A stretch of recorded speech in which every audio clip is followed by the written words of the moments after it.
तुम्हीही मांजरप्रेमी असाल तर ही गोष्ट लक्ष देऊन ऐका, कारण ही एक चूक तुमच्या मांजरीच्या जीवावर बेतू शकते.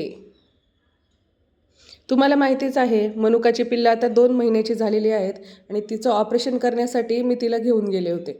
ऑपरेशन आधी 12 तास तिला फास्टिंग सांगितलं होतं आणि 2 तास आधी आपण पाणी देणं बंद केलं होतं. गेल्याबरोबर डॉक्टरांनी चेक केलं आणि तिला भुलीचं इंजेक्शन दिलं. यानंतर तिला उलटी होणं अपेक्षित होतं, पण ती उलटी काही तिला झालीच नाही. 5 मिनिटामध्ये तिला भूल चढली. मग तिची ऑपरेशनची जागा शेविंग करून घेतली डॉक्टरांनी आणि ऑपरेशन सुरू झालं. पुढचं 1 तास आम्ही फक्त वाट बघत होतो. तर या ऑपरेशनला कॅट न्यूटरिंग म्हणतात. बेसिकली बर्थ कंट्रोलसाठी हे मांजरांमध्ये करतात. मेल कॅट, फिमेल कॅट दोन्हीचंही ऑपरेशन हे करता येतं. तुमच्याकडे जर पाळलेली मांजर असेल तर तिचं हे ऑपरेशन नक्की करून घ्या.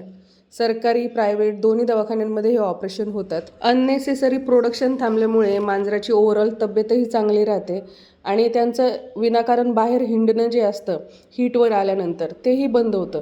त्यामुळे त्यांची लाईफ एक्सपेक्टन्सीसुद्धा चांगली वाढते. माझ्या बहिणीकडे जी मांजर आहे तिचं ऑपरेशन झालं आहे आणि तिचं सध्याचं वय 14 वर्ष आहे. अगदी ठणठणीत आहे ती मांजर. 1 तासानंतर आम्ही मनुकाला घरी घेऊन आलो. तिची भूल पूर्ण उतरली नव्हती. उतरायला 5 ते 6 तास गेले. पण दुसऱ्या-तिसऱ्या दिवशी मनुका एकदम आम्हाला ठणठणीत वाटायला लागली.